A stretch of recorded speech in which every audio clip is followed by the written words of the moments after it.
अस्सलामुअलैकुम, welcome back to the YouTube channel MB academy. दोस्तों, आज का जो हमारा टॉपिक है वो है force on a current carrying wire inside magnetic field.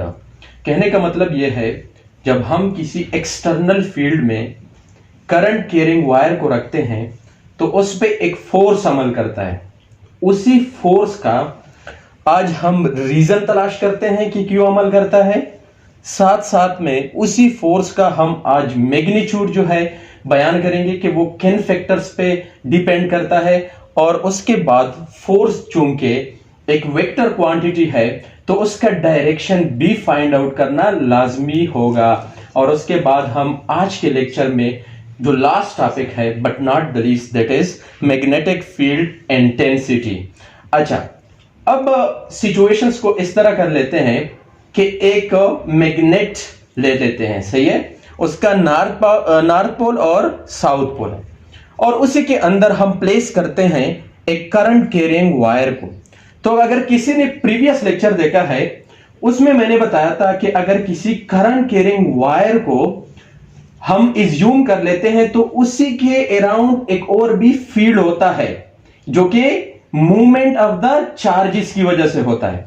अब अगर इसी करंट कैरिंग वायर को या कंडक्टर को हम किसी मैग्नेटिक फील्ड यानी एक्सटर्नल मैग्नेटिक फील्ड के बिल्कुल इनसाइड रखते हैं तो इसके अराउंड एक फील्ड अपना खुद का जन्म लेता है, यूनिक मैग्नेटिक फील्ड, और एक मैग्नेटिक फील्ड होता है ये एक्सटर्नल मैग्नेट की वजह से।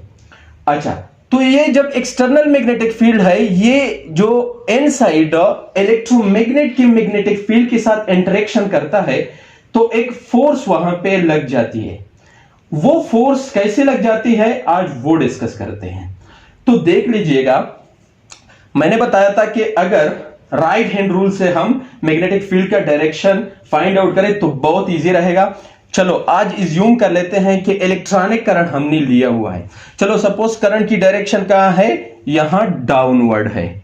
अब देखें तो इसके अराउंड अगर हम ये राइट हैंड का जो थंब है करंट की डायरेक्शन में हम इसको इस तरीके से रखें और कर्व करें अपनी फिंगर्स को, तो फिंगर्स हमें किस चीज का डायरेक्शन देगा, वो मैग्नेटिक फील्ड का डायरेक्शन देगा। तो ये है मैग्नेटिक फील्ड का डायरेक्शन कुछ इस तरह, ये देखें।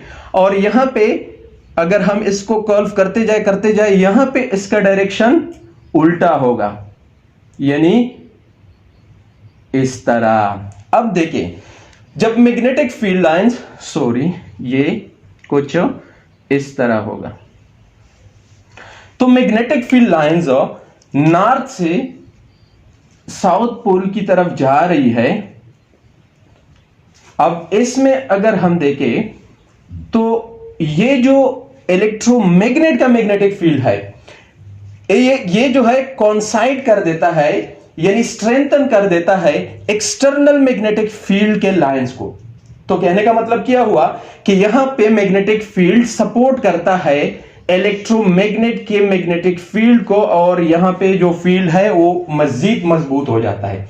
लेकिन अगर यहां पे हम देख ले तो मैग्नेटिक फील्ड की डायरेक्शन इस साइड पे है, इलेक्ट्रोमैग्नेट की जो मैग्नेटिक फील्ड है, और यहां पे इस तरह मैग्नेटिक फील्ड लाइंस जो है वो नॉर्थ से निकल रही है और साउथ में इमर्ज आउट कर जाती है।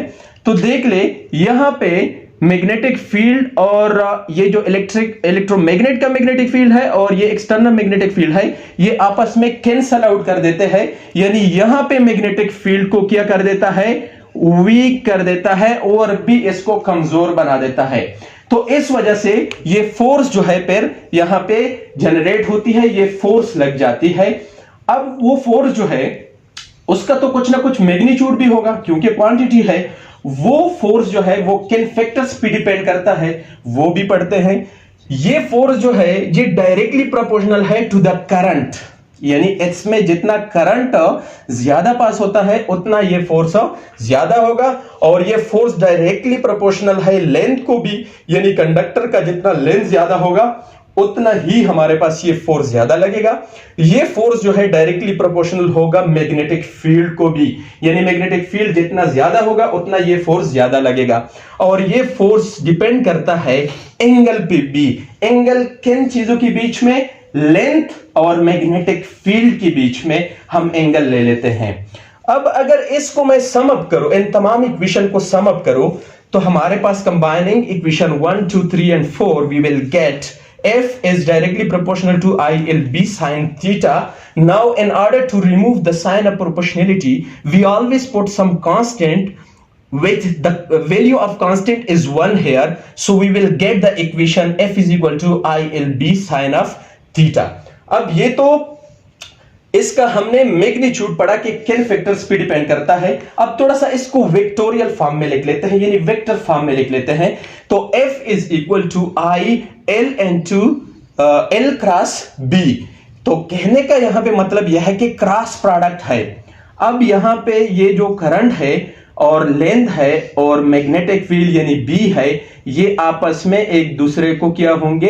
परपेंडिकुलर होंगे, यानी 90 डिग्री पर होंगे। जब ये आपस में 90 डिग्री पर होंगे तो फोर्स सबसे ज्यादा लगेगा। तो चलो मैग्नीट्यूड भी हमने पढ़ लिया। अच्छा, उसके बाद हम डायरेक्शन पढ़ते हैं कि ये जो फोर्स पैदा होता है या फोर्स लग जाती है उसका डायरेक्शन कहां होगा? Where will be the direction of the force. तो डायरेक्शन ऑफ द फोर्स के लिए हमने एक दूसरा जो है रूल अभी इस्तेमाल करना है, और दूसरे रूल से हमने सीखना है वो है फ्लेमिंग लेफ्ट हैंड रूल। अब लेफ्ट हैंड रूल के जरिए से हम किस तरीके से फोर्स का डायरेक्शन जो है फाइंड आउट कर सकते हैं, तो देख लीजिएगा। ये है आपका मिडल फिंगर और ये है आपका थंब। तो ये तीनों फिंगर आपने कुछ यूं अरेंज करनी है कि तीनों के बीच में 90 डिग्री एंगल बन रहा हो, यानी एक दूसरे को परपेंडिकुलर होना चाहिए। आपने ये मिडल फिंगर जो है ये रखनी है करंट की डायरेक्शन में, और ये आपका जो ये वाला फिंगर है ये आपने मैग्नेटिक फील्ड की डायरेक्शन में आप लोगों ने रखनी है, और ये आपको देगा फिर फोर्स का डायरेक्शन। तो चलो, करंट का डायरेक्शन हमने बताया था कि कहां है। करंट जो है यहां पे नीचे है। तो करंट नीचे है, करंट की डायरेक्शन में हम क्या करते हैं कि ये अपनी मिडल फिंगर को रख लेते हैं, और ये जो है ये हमें मैग्नेटिक फील्ड का डायरेक्शन दे रहा है, और ये जो एक्सटेंडेड थंब है ये हमें डायरेक्शन देता है किस चीज का? उसी फोर्स का। अब अगर कोई कहता है कि मैं कन्वेंशनल करंट ले लेता हूं, यानी करंट की डायरेक्शन ऊपर है सपोज, तो फिर भी घबराने की कोई जरूरत नहीं है। आप लोगों ने अपने लेफ्ट हैंड का ये मिडल फिंगर करंट की डायरेक्शन में रखनी है, और ये देखिए ये है आपका मैग्नेटिक फील्ड का डायरेक्शन, और ये है आपका ये थंब जो है आपको फोर्स का डायरेक्शन देगा। ये रही बात उसकी डायरेक्शन की। अब मैग्नेटिक फील्ड इंटेंसिटी पढ़ते हैं कि मैग्नेटिक फील्ड इंटेंसिटी क्या है। मैग्नेटिक फील्ड इंटेंसिटी को हम इस इक्वेशन से ही फाइंड आउट कर सकते हैं, F is equal to ILB। अब B जो है हमारे पास क्या है? Magnetic field intensity. इसको हम फाइंड आउट करते हैं, तो दोनों साइड को हम IL पे डिवाइड करेंगे ताकि हमारे पास B जो है एक साइड पे बच जाए, और हम उसको मजीद जो है उसकी यूनिट के बारे में कुछ बताएं, और इसकी स्ट्रेंथ के बारे में कि ये किन चीजों पे भी डिपेंड करता है, या उसका स्ट्रेंथ कैसे बढ़ता है कम होता है। अच्छा, तो B is equal to F divided by IL। B यहां पे क्या है? मैग्नेटिक फील्ड इंटेंसिटी है। F हमारे पास ये फोर्स है जो कि जनरेट होता है यहां पे। I जो है करंट इन द कंडक्टर है, L जो है लेंथ ऑफ द कंडक्टर है। अब मजीद कर ये मैग्नेटिक फील्ड जो है इंटेंसिटी, इसको हम मैग्नेटिक फील्ड स्ट्रेंथ भी कहते हैं। यानी ये मैग्नेटिक फील्ड की क्या बताता है? हमें स्ट्रेंथ बताता है कि मैग्नेटिक फील्ड कितना स्ट्रांग है और कितना वीक है यहां पे। अच्छा, अब ये जो मैग्नेटिक फील्ड इंटेंसिटी है इसकी यूनिट क्या है? इसकी यूनिट है टेस्ला। क्या है? Let me right it over here. इसकी यूनिट क्या है? टेस्ला।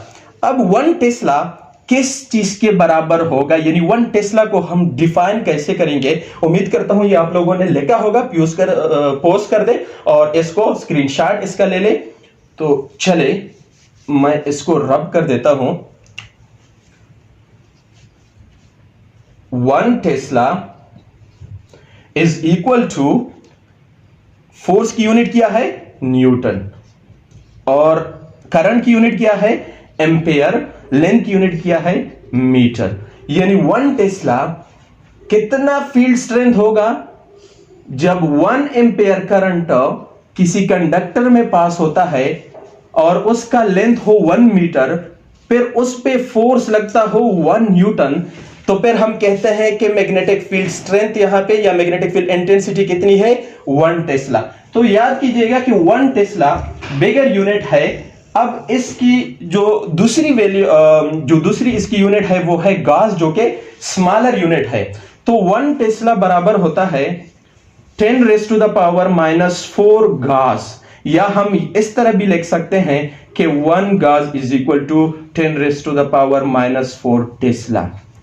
तो दोस्तों आज के लेक्चर में हमने पढ़ा कि फोर्स किस तरीके से जनरेट होता है, किस तरीके से अमल करता है, उनकी मैग्नीट्यूड जो है किन चीजों पे डिपेंड करती है, डायरेक्शन पर उसका किस तरह फाइंड आउट करेंगे, गैंगस्टर रूल के जरिए से मैग्नेटिक फील्ड इंटेंसिटी पर क्या होती है और उसकी यूनिट उसको हमने डिफाइन किया। उम्मीद करता हूं कि ये लेक्चर करामत साबित होगा। अगर कोई क्वेश्चन है तो कमेंट सेक्शन में बता दीजिएगा, इंशाल्लाह उसके रिस्पांस हम देंगे अगले नेक्स्ट वीक लेक्चर में। तब तक के लिए अल्लाह हाफिज।